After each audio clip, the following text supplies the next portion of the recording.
crisp, crunchy meringue cookies with the essence of peppermint taste as festive as they look, and they make a great holiday gift or an addition to any Christmas cookie platter. If you've got confectioner's sugar, 2 egg whites, pure peppermint extract, and peppermint hard candies, you've got everything you need to make peppermint meringue kisses. Stay tuned and I'll show you how.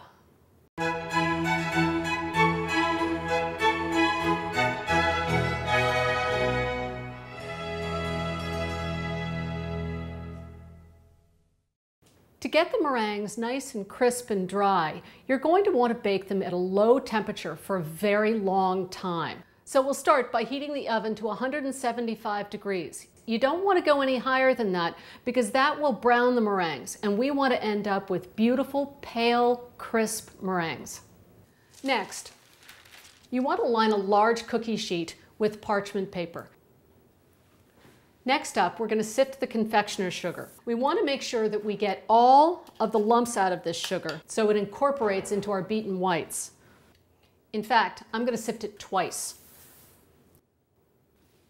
There we go.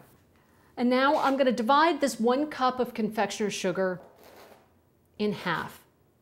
That looks about right. So I have 2 egg whites from large eggs in a medium-sized bowl, and I'm going to use my electric handheld mixer. I'm going to start on medium speed, and I'm going to beat them until they're foamy. Now that the egg whites are nice and foamy, I'm going to increase the speed to high, and I'm going to beat them until soft peaks form when the beaters are lifted. So you see how those peaks are curled over on their sides? That's just what you're looking for soft peaks. And now I'm going to slowly add 1 pile of the confectioner's sugar to the egg whites while they're beating. Beat until the egg whites form firm, glossy peaks that stand up straight when you lift the beater. Add 1/8 of a teaspoon of pure peppermint extract, and then beat briefly until it's incorporated. And now I'm going to sift the remaining confectioner's sugar over the beaten egg whites. And using a rubber spatula, I'm going to gently fold until the 2 are incorporated. This looks just right. Now it's time to pipe our meringues. I'm going to use a pastry bag fitted with a large star tip. I'm going to begin by twisting and then pushing some of the pastry bag into the star tip. That'll keep the meringue from just flowing out once it's been filled. And then I'm going to turn over the top part to form a cuff that I'm going to position over a 2-cup measuring glass, making a nice large opening. And using the rubber spatula, I'm just going to spoon in my meringue. Untwist, and then gently but firmly push the meringue batter down. Once you're almost to the bottom, you're going to gather the top up, turn it upside down, and then twist until the meringue just peeks through to the end. Now you're ready to pipe. Okay, so I'm going to grab the cookie sheet,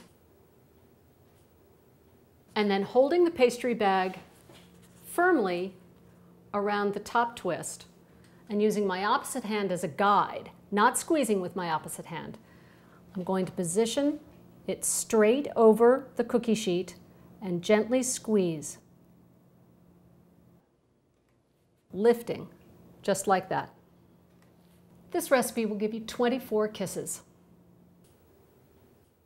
And then about halfway through piping, you're going to want to stop and twist the top so the bag remains taut.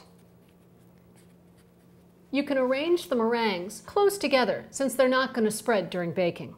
And if you don't have a pastry bag, you can use a small 2-tablespoon cookie scoop to make small mounds instead of the kisses.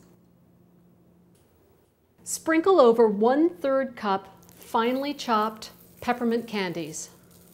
You want to give them a nice even coating.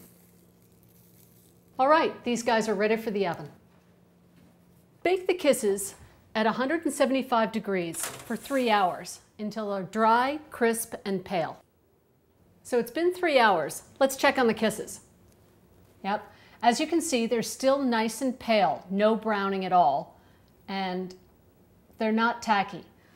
So I'm going to close the oven door back up, turn the oven off, and let them sit there in the oven for another hour. So when the kisses are completely cool, they're ready to serve. They should be dry, crisp, and melt in your mouth, leaving behind that essence of peppermint.